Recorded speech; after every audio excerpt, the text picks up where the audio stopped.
Food safety and standards कानून के तहत व्यापारियों को रजिस्ट्रेशन कराने की बाध्यता में फिलहाल कुछ छूट मिलती नजर आ रही है। इसकी तारीख 2015 तक बढ़ाई जा सकती है। बता दें कि इस कानून के तहत खाने पीने की चीजों का कारोबार करने वाले उत्पादक या विक्रेता, इन सभी को पंजीकरण कराना होता है। 12 लाख तक की टर्नओवर करने वाले लोगों को केवल इसमें पंजीकरण कराना होता है और इससे ज्यादा का कारोबार करने वाले लोगों को लाइसेंस भी लेना होता है। ये जो राहत मिलने जा रही है, इस पर बातचीत के लिए हमारे साथ भारतीय उद्योग व्यापार मंडल के संगठन महामंत्री पवन कुमार हैं। उनसे बात करते हैं। सर, फिलहाल जो मोदी सरकार है, ये फूड सेफ्टी एंड स्टैंडर्ड कानून के तहत पंजीकरण जो कराना अनिवार्य था व्यापारियों के लिए, और इसकी तारीख 4 अगस्त लास्ट थी, यानी कि 4 अगस्त तक कराना था। इसके बाद उन्हें काफी परेशानियों की सामना करना पड़ सकता था, लेकिन अब ऐसा हो रहा है कि छूट मिलने जा रही है। कैसा क्या कहेंगे इसके बारे में? देखिए, आज ही 4 अगस्त है और भारतीय उद्योग व्यापार मंडल का प्रतिनिधि मंडल माननीय स्वास्थ्य मंत्री डॉक्टर हर्षवर्धन से मिला था और उनके सुझाव और उनके निर्देशों के अनुसार एक प्रतिनिधि मंडल श्री लव वर्मा जो केंद्रीय स्वास्थ्य सचिव हैं, उनसे भी मिला था और उन्होंने आश्वासन दिया है कि इस पे डेट बढ़ाई जाएगी। डेट बढ़ाने की वजह सरकार के पास भी है और हम व्यापारियों के पास भी है, क्योंकि सरकार कोई अभी तक ऐसा इंफ्रास्ट्रक्चर डेवलप नहीं कर पाई कि जिसके तहत सुविधाओं के अनुसार हम व्यापारी कार्य कर सकें। हमारा तो ये कहना है कि जब तक आप सुविधा नहीं दोगे तो हम इसका रजिस्ट्रेशन कैसे कराएंगे, और सरकार मानती है इस बात को कि ये सुविधाएं अभी नहीं है जो सरकार चाहती है हमसे, इसलिए सरकार इसका समय देना चाहती है, कुछ अपनी कमी मानते हुए और कुछ व्यापारियों का अनुरोध स्वीकार करते हुए।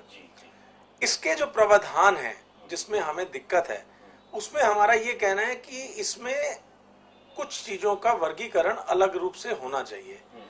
जैसे मिलावट एक अलग मुद्दा है और एक किसी वस्तु की क्वालिटी अच्छी ना होना एक अलग मुद्दा है। हम चाहते हैं एक तो सरकार इसका वर्गीकरण अलग अलग करे। अब किसी चीज की क्वालिटी अच्छी नहीं है, उसमें आप व्यापारी की गलती या किसान की गलती या किसी की गलती नहीं मान सकते। अब किसान ने कोई अन्न उगाया, दुकानदार के पास आया, वो अन्न की क्वालिटी हल्की रह गई, तो उसमें वजहें कई हैं। पानी अच्छा नहीं था, बीज अच्छा नहीं था, या और किसी प्रकार की सुविधा उसको प्रॉपर नहीं मिली, तो उसमें व्यापारी की क्या गलती है।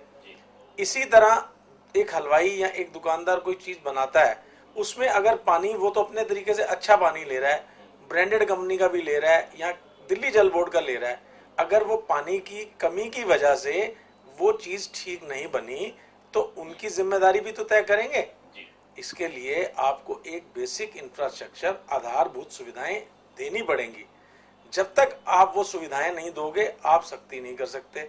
आप सख्ती करोगे तो जन आक्रोश होगा।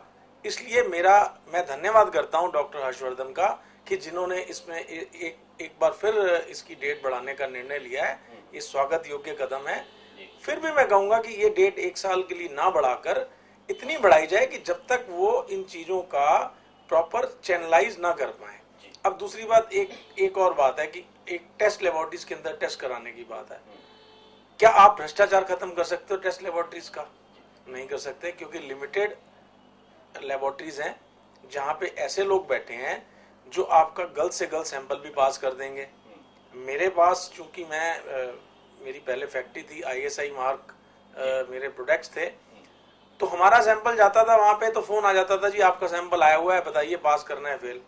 अरे भाई, अगर पास है तो पास कर दो, फेल है तो फेल कर दो, आप पूछ क्यों रहे हो? नहीं सर, आप तो समझते ही हैं। इस प्रकार की चीजों को रोकना होगा।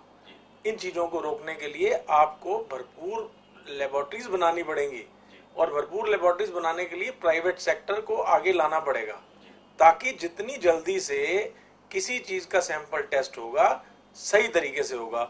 अगर 4 जगहें हैं सिर्फ टेस्ट कराने के लिए, तो वहां तो भ्रष्टाचार पनपेगा ही पनपेगा। मेरा ये कहना है कि इनको अच्छी मात्रा में लेबोरेटरीज बनानी चाहिए और उसका मानकीकरण इस तरह से करना चाहिए कि वहां पे कोई हेराफेरी ना हो, और जो सैंपल जल्द से जल्द ग्राहक को या व्यापारी को जल्द से जल्द उसका जवाब मिल जाए। जो आज का आधारभूत ढांचा है उसके हिसाब से कोई व्यापारी अगर अपना सैंपल टेस्ट कराएगा तो मुझे लगता है कि 6 महीने से पहले उसका नंबर नहीं आएगा। तो क्या करेगा ये लाइसेंस और क्या करेगा ये कानून? पवन जी, 2006 में ये कानून बना था और उसके बाद 2011 में इसे लागू किया गया, लेकिन उसके बावजूद ये व्यवस्था जो है कारगर साबित नहीं हो पा रही है। व्यापारियों का पंजीकरण नहीं हो पा रहा है। सरकार को लगातार तारीख पे तारीख बढ़ानी पड़ रही है पंजीकरण कराने के लिए, लाइसेंस लेने के लिए। आखिर सरकार की मंशा क्या है आपकी नजर में? देखिए, सरकार की मंशा शुरू में तो ये लगती थी कि कोई भी कानून जबरदस्ती पास करा के उसको लागू कर दो, चाहे उसके लिए सुविधा हो ना हो। लेकिन जब से ये नई सरकार आई है, इसको हमें भी समय देना पड़ेगा और इसको हमें भी समय देना पड़ेगा ताकि हम समझें। भ्रष्टाचार बहुत हुआ पिछली सरकारों में, मैं किसी पार्टी लाइन की बात नहीं कर रहा, लेकिन जब सरकार बदलती है, उसका मुखिया आता है, तो उसके हिसाब से सारी चीजें चलती हैं। अब मोदी जी प्रधानमंत्री बने हैं, मोदी जी से राष्ट्र को बहुत उम्मीदें हैं। मैं भी सोचता हूं कि शायद मोदी जी के सख्त रवैया देखते हुए इस प्रकार के ढांचे खड़े किए जाएंगे जो व्यापारी वर्ग को या आम जनता को राहत देंगे। सरकार की मंशा की जो आपने बात कही, सरकार की मंशा तो हमेशा से ये रहनी चाहिए कि भाई कोई भी चीज जनता की भलाई के लिए एक कानून बनाया जाए तो वो पारित हो और वो सही तरीके से चले।